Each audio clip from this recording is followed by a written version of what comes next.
Assalamualaikum. Alhamdulillahirrabbilalamin. Wassalatu wassalamu ala asyrafil anbiya wal mursalin wa ala alihi wa sahbihi ajma'in, amma ba'du. Apa khabar semua? Bersama saya lagi Aina Jamilulail dalam channel Jamilulail Egypt. Jadi pada hari ini saya akan kongsikan bagaimana cara bercakap bahasa Arab. Pada topik hari ini adalah bercakap bahasa Arab. Jadi kalau nak belajar bahasa Arab ini, dia ada step by step. Jadi step yang pertama, kita kena tahu domir, iaitu domir maknanya kata nama. Domir. Jadi domir merangkumi 3 bahagian. Satu, mutakalim. Yang kedua, mukhatabah. Dan yang ketiga, ghaibah. Jadi apakah maksud di antara tiga-tiga semua ini? Yang pertama, mutakalim adalah maksudnya kita yang bercakap dengan dia.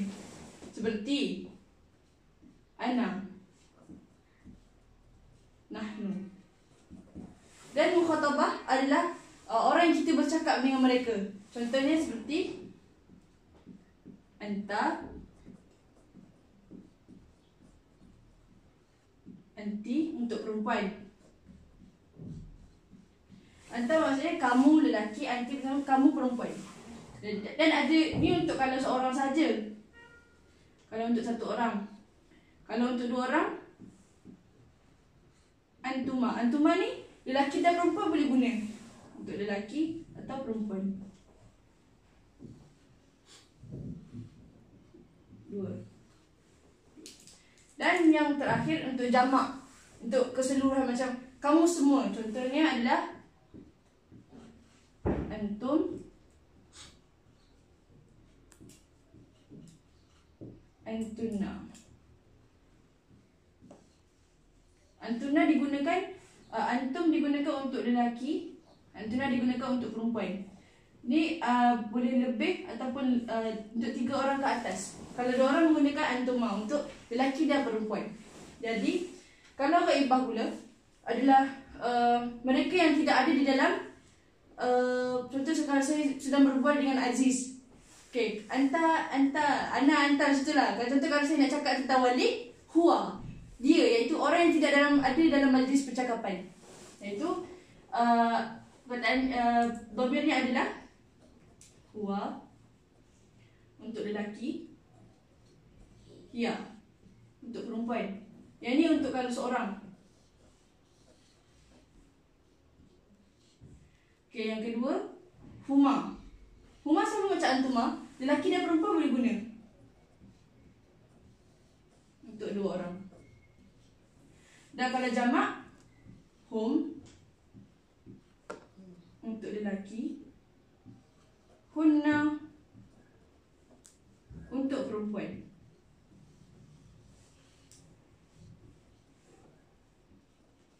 Lebih daripada 3 orang. Jadi dan yang tergolong dalam kolom-kolom ni juga ada nama dia. Kalau seorang mufrad, ini dipanggil mufrad. Ni 2 ni mufrad. Kalau 2 dipanggil musanna. Kerana 2. Dan kalau lebih, yang 3 kolom 2 ni dipanggil jamak. Jamak adalah kumpulan. Jadi kalau kita buat macam ni, macam kalau ada orang tu macam susah sikit kan nak ingat. Tak apa, kita ada cara lain untuk mengingat domir. Kita buatkan pembelajaran jadi lebih best. Okay, dengan cara dia, kita lukiskan tapak tangan. Nanti awak semua letak tapak tangan dekat kertas. Kita tulis sama-sama.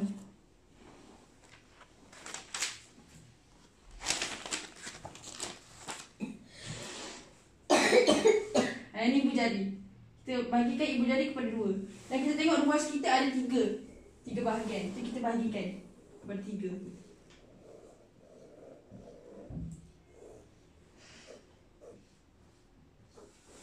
Jadi kita nak start daripada mana? Okey. Kita start daripada yang terakhir sekali kita belajar, ghaibah. Ghaibah yang mana? Yang perempuan dulu. Jadi kita tulis hiya. Hiya kan seorang. Jadi kalau hiya 2 orang, huma. Kemudian yang terakhir, hunna.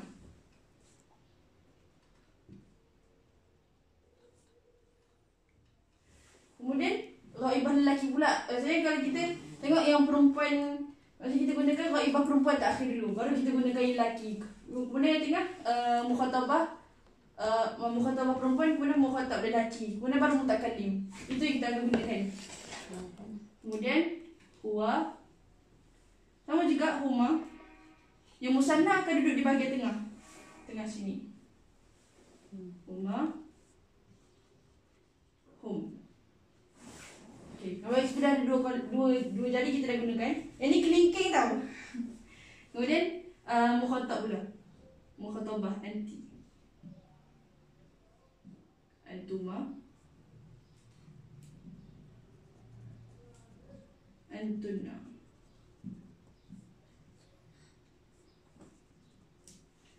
Anta.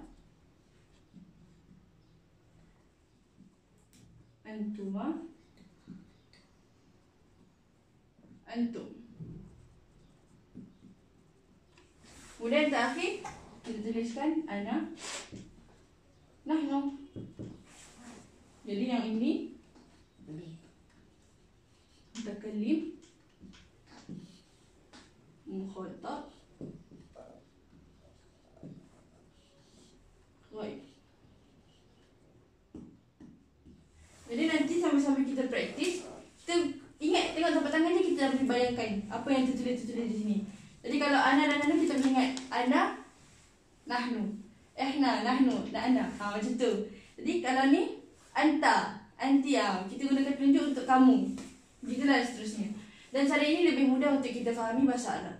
Jadi bila kita dah hafal semua ni, macam mana kita nak gunakan? Contohlah, kalau saya nak cakap saya minum dalam fi'il mudhari'. Fi'il juga terbahagi banyak. Dia ada 3. Nanti kita akan kupas lebih lanjut. Okey, sekarang kita nak tengok bagaimana cara nak menggunakan dhamir ini. Contohnya daraba. Daraba maksudnya pukul. Kalau kita nak gunakan fi'il madhi untuk ana dan nahnu, kita kena tambahkan pada akhir kalimat ta atau na. Contohnya, kalau saya telah memukul, ini adalah fi'il madhi. Fi'il madhi, fi'il madhi maksudnya perkara yang telah lalu. Contohnya, saya dah makan, saya dah minum, saya dah pukul. Contohnya daraba kan. Daraba campur tu. Tu ni maksudnya saya lah. Jadi cara tulis dia kan daraba tadi. Darab. Maksudnya ba ni kita letakkan sukun. Kita tak letak darabatu. Kerana kalau lisan Arab ni, orang Arab dia tidak suka dalam satu perkataan menggunakan banyak harakat, sebab dia rasa macam berat untuk dipronouncekan. Jadi kita sebab fi'il madhi juga hukumnya adalah mabni ala fathi. Tapi kat sini kita kena letak sukun kerana untuk meringankan lidah orang Arab. Contohnya darab tu maksud saya telah memukul. Okay, contoh kalau nahnu, kalau ana tu, kalau nahnu apa sih? Nah, contohnya daraba campur na, jadi darabna.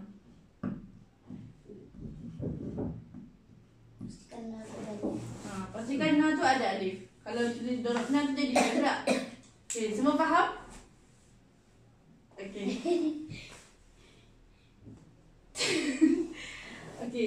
Okey, sekarang kita dah gunakan untuk dhamir mutakallim. Jadi kita pakai yang lain pula. Tapi masih dalam fi'il madhi. Dan juga maudhu' yang sama, perkataan yang sama, pukul, daraba. Okey, sekarang kita try pula anta. Darabta. Contoh, kamu telah memukul. Anta. Tengok yang belakang ni. Ta. Kalau antuma? Darabtuma. Tengok yang tuma belakang. Kalau antum? Darabtum. Darabtum. Bagus. Contoh, doroba kan? Doroba campur dengan ta. Jadinya dorob. Darabta. Kenapa tak dorobata? Karena supaya meringankan lidah orang Arab. Yes, betul. Jadi dorobta. Okey, kalau antuma, kamu berdua telah memukul. Darabtum. Dorobtuma. Kalau kamu semua telah memukul. Antum. Darabtum. Dorobtum. Okey. Kita gunakan anti pula. Kalau anti yang belakang dia apa? Kalau anta kan ta. Kalau anti? Ti. Di ikut dah belakang. Ke belakang. Kalau antuma juga sama macam ni. Musana ini dua-dua sama. Kalau antuna? Kalau antuna, darabtunna. Dorobtunna. Contohnya sama. Dorobti, dorobtuma, dorobtum, dorobtunna. Okey, kalau huwa macam mana? Apa dia? Kalau doroba. Daraba. Daraba. Yes. Kalau huwa maksudnya dhamir ghaib, dia tak letak apa-apa kat belakang sebab dia ghaib. Contohnya macam Aziz dia tu Aziz maksudnya dia memukul dia memukul kucing. Daraba kitan. Huwa daraba kitan macam itulah. Lepas tu sama juga maknanya tak payah letak apa-apa lah. Okay, semua ni. Jadi kita kena hafal lah semua ni. Kalau kita nak cakap Arab pandai, kita kenalah bermula daripada yang paling bawah sekali. Tak boleh terus ke atas. Okay. Tapi kalau nak lagi mudah nak ingat, kita gunakan lagu. Kita gunakan lagu. Contohnya, kita boleh tak tahu Aziz ni kan kot. Tapi lain dia Huwa dulu. Oh, Huwa dulu ke? Ha. Tak boleh tak Huwa. Salah. Sebelum tu, saya tak terangkan lagi yang ini. Hiya. Kalau hiya, dia kena letak tak ni sakinah. Maksudnya tak tu untuk bagi yang katakan yang dia ni adalah perempuan. Jadi kalau hiya dia kena tambah tak tapi sukun.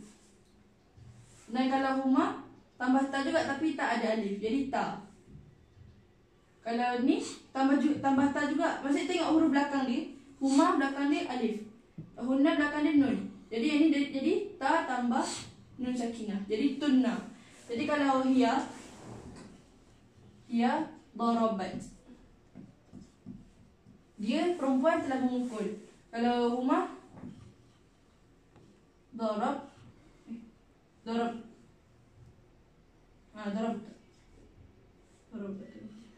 Yes, darabta.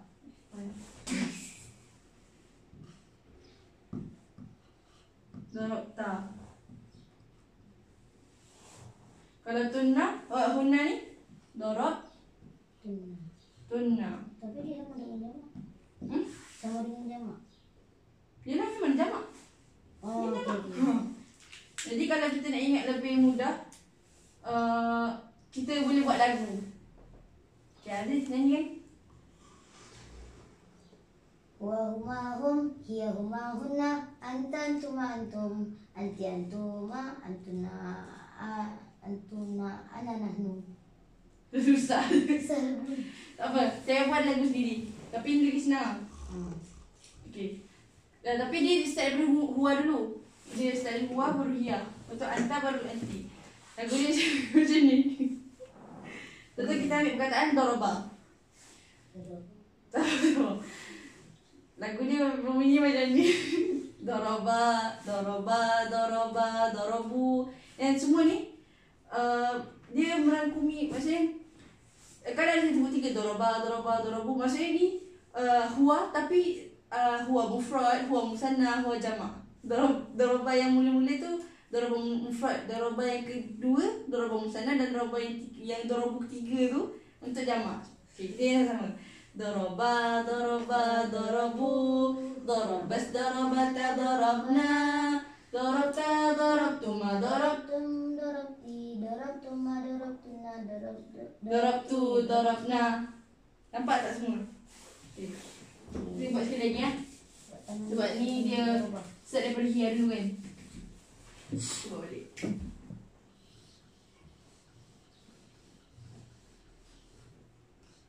Mana tangan kucing? Okay, sekarang mari kita nyanyi bersama tapi menggunakan perkataan daraba. Okay, 1, 2, 3. Daraba, daraba, darabu, darabas, darabata, darabna, Darabta, darabtuma, darabtum, darabti, darabtuma, darabtunna, darabtu, darabna. Okay, kamu ini nyanyi dengan penuh keyakinan. Itu nama ni. Ini je lah.